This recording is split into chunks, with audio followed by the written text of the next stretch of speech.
In 1882, Thomas Edison opened the first electrical power station in New York City. To demonstrate the possibilities of continuous electrical power, Edison grabbed headlines by lighting up Lower Manhattan with electric bulbs. To everyone present, it was clear that the future had arrived. But how could giant corporations that had emerged during the Industrial Revolution take advantage of this new power source? Their primary power source was steam, and they had spent the previous decades orienting their factories around steam boilers, optimizing the efficiency of steam power through new innovations, and creating a whole economy around steam-based products and occupations. Moving to a new power source would involve a lot more than unplugging steam and plugging in electricity. By 1900, only 5% of mechanical power was being provided by electricity. The tipping point for electrical power came from a new, electrically native industry. In 1913, 31 years after Edison's first power station, Ford Motor Company introduced the first moving assembly line for mass automobile production. This approach required discrete sources of power at multiple points along the process, something not possible with steam. By introducing a revolutionary manufacturing innovation that fueled the high-growth, job-producing automobile industry, Ford's assembly line helped unleash the electrical age. Without being encumbered by antiquated approaches, the nascent automotive industry established many of the best practices for business in the 20th century. Interchangeable parts, the division of labor, new management methodologies, and wholly controlled supply chains all became part of a business paradigm that spanned all manufacturing sectors. The model worked for the era. But those same practices that worked in the 20th century don't seem to be as effective in the 21st century.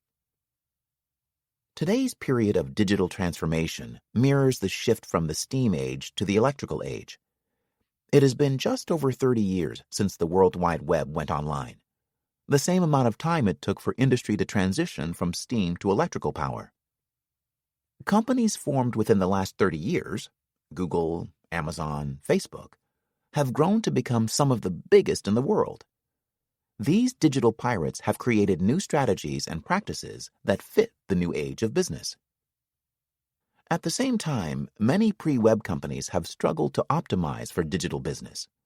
Like early 20th century companies that adopted practices of the automotive industry, these digital settlers can learn from the digital pirates.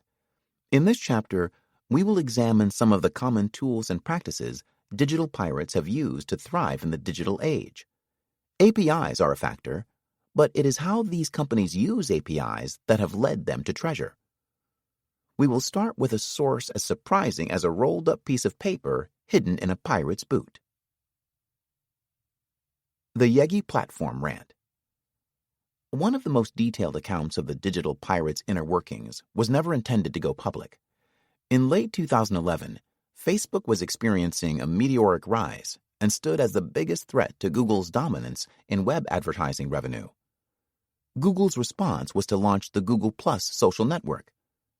Google engineer Steve Yegi, who had previously worked at Amazon, posted a comparison of both Amazon and Google to the new social network. He thought it was being posted to a Google-only group, but it went out to the public at large. According to Yegi's own account, he drank some wine, published the post, went to bed, and awoke to find he was on the front page of the Wall Street Journal. The post had gone viral due to its sardonic candor. But what makes it continually relevant is its articulation of Amazon's platform approach.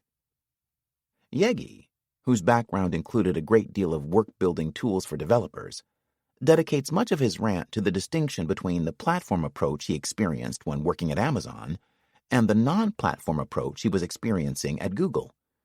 He was especially frustrated that Google+ lacked what he saw as key platform capabilities.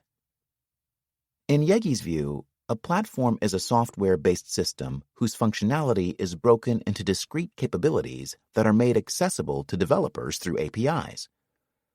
Whereas a product strategy is about trying to anticipate market and user needs and then delivering packaged products to meet those needs, a platform strategy is about giving the right tools to developers to test their own ideas and build their own products and services.